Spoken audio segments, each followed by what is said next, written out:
Hi, hello there. Emily. I'm President-elect for the LGBT Society at Lincoln Uni, and I'd like to consider myself a bit of a campaigner, hopefully an up-and-coming activist.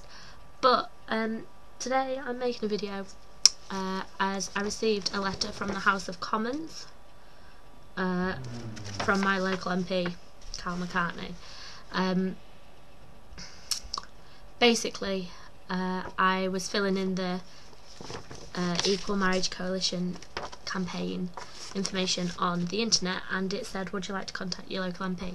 So I did, and I let him know my views on equal marriage, or civil marriage as people are addressing it, and how I feel that it'd be a step in the right direction for us people that are gay or lesbian or bisexual or transgender, and also for those people that are straight and would like a civil partnership.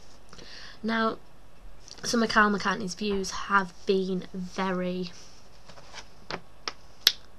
not something you'd consider to be said in modern day society, where LGBT people are accepted the majority of the time.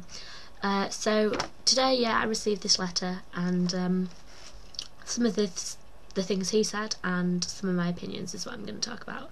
So he said, in my opinion, in the LGBT community have exhausted the cause of equal rights and have now picked an issue which would possibly only affect a few thousand people every year, whilst also uprooting thousands of years of Christian tradition. Well, for one, it shouldn't be his opinion. He's been elected to represent Lincoln, and as a constituent, as a resident in his constituency, I do not agree with him portraying his opinions. Yes, he has a right to an opinion, but he's supposed to be campaigning for Lincoln, not for himself, for the county, and the city. And exhausted all cause of equal rights. So every great gay man can donate. No, so that's not an equal right. So we can marry exactly the same as a heterosexual couple. No, so that's not an equal right. There are many different ways, and there's some sly processes too that make us discriminated against. As a community, we are discriminated against, and it's clear. Try explaining to a child how one auntie could get married and one auntie could have a civil partnership. My niece is 4, and if I was to turn around and say, oh, I'm having a civil partnership with whoever I'm having a civil partnership with, and my sister is to say, oh, I'm getting married to whoever she's getting married to, when she asks, why is Emily having a civil partnership and Amy's getting married? Well, why are we? Because we're viewed as different. Now, that's teaching discrimination. That is teaching the children, the up-and-coming children, the future world, that we're different, and difference is usually wrong.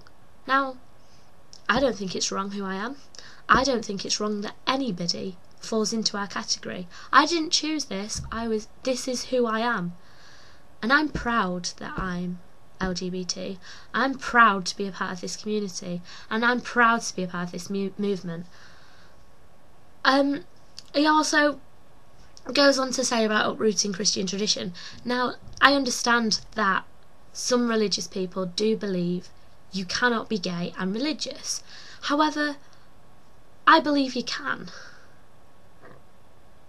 I really do believe you can. I myself do believe in God. Probably would class myself as a Christian, and I'm gay. They're all labels. Why can't you be labelled as two things, as a Christian and gay, or as a Muslim and gay? I don't understand why you can't. He goes on to say that it'd be little gain if we were to be given equal marriage rights. Little gain for him as a heterosexual male who is married with 2 children. Big gain for a 19-year-old who's wrote to him, who wants to get married, who wants to raise children in a family environment, who is also doing a degree that wants to help people. It might not be a gain for him, but it's supposed to be what's a gain for the majority, or the people that are campaigning for this. It might not be a gain for him. It won't be a gain for my parents. They're a heterosexual couple. But they'll be able to see their daughter marry. They'll be able to see their daughter get what she wants in life. They'll be able to see a daughter live like any other human being. Why? Because I am attracted to women, can I not get married? Why? Because whoever watching may be attracted to men and is male cannot get married. It's love. It's love that makes marriage, not sex or gender. It's love. And if I love somebody that much that I want to marry them, it shouldn't care to him or to anybody else who disagrees with it what sex that person is. If I'm in love with another female, why can I not marry them? What means that I cannot marry them? He also says that